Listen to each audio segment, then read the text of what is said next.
दादी पोती का रिश्ता। नव्या हवाई जहाज से घर जा रही थी। ओफो, एक एक पल जैसे एक एक बरस के समान लग रहा है। यह हवाई जहाज भी ना जाने कब जमीन पर उतरेगा। दादी के लिए जो सामान लाई हूँ उसे देखकर तो वह हैरान हो जाएंगी। उनके हाथ के बने लड्डू खाने को मन कर रहा है। ऐसा लग रहा है कि हवाई जहाज से कूद जाऊं और झट से दादी को बाहों में भर लूं। इतना सोचते सोचते ही हवाई जहाज नीचे उतर गया। एयरपोर्ट पर उतरते ही नव्या की नजरें कुछ ढूंढने लगी। नव्या की मम्मी ने आवाज लगाई, hi my sweetie. Hello mummy, दूर से हाथ हिलाते हुए नव्या बोली। मम्मी, दादी नहीं आई? नव्या की मम्मी ने कहा, हेलो बेटा, आओ बेटा घर चले। तभी पापा ने कंधे पर हाथ रखते हुए कहा और वह कार में जाकर बैठ गए।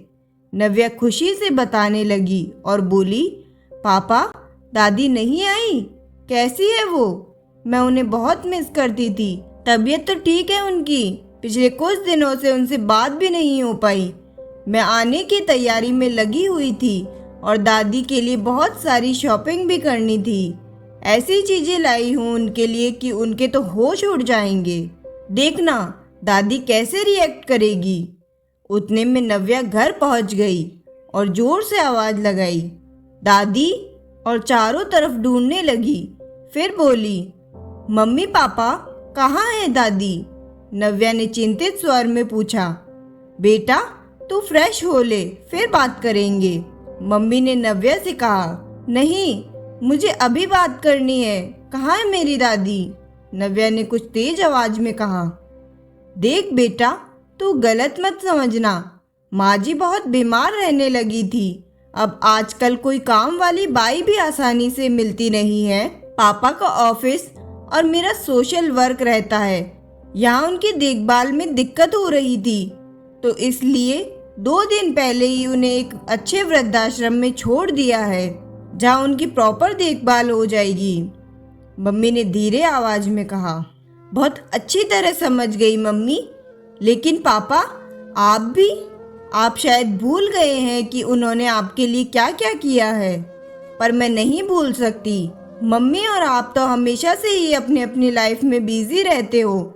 मुझे तो दादी ने ही पाल पोस कर बड़ा किया है। मैं तो अमेरिका जाना ही नहीं चाहती थी, लेकिन दादी की इच्छा थी कि मैं उच्च शिक्षा पाऊं, इसलिए मैं गई थी दादी को आप लोगों के पास छोड़कर। वो तो बिल्कुल ठीक थी। अभी कुछ दिनों पहले ही हंसते हुए बात कर रही थी। वहाँ अमेरिका में मेरे साथ वाले कितने इम्प्रेस थे मुझसे। मेरी दादी से मेरे लगाव के चर्चे थे। सभी कहते थे कि वास्तव में दादी पोती का ऐसा प्यार कहीं नहीं देखा। चलिए ठीक है, उनकी देखभाल करने वाला अभी तक कोई नहीं था, लेकिन अब मैं आ गई हूँ। अब मैं उनकी देखभाल करूँगी। आप लोगों को अगर कोई दिक्कत है तो मैं अपनी दादी के साथ अलग रहने चली जाती हूँ। आप लोगों के लिए भले ही वह बोझ हो, लेकिन मुझ में मानवता बाकी है जो मुझे उन्हीं से मिली है। जाने दीजिए, आप नहीं समझेंगे। मुझे वृद्धाश्रम का पता दीजिए। नव्या बहुत ही गुस्से में बोली। अरे बेटा, तू गलत समझ रही है, मम्मी ने समझाना चाहा। बस अब एक और शब्द नहीं। मैं बहुत शर्मिंदा हूँ कि आपकी कोख से जन्म लिया।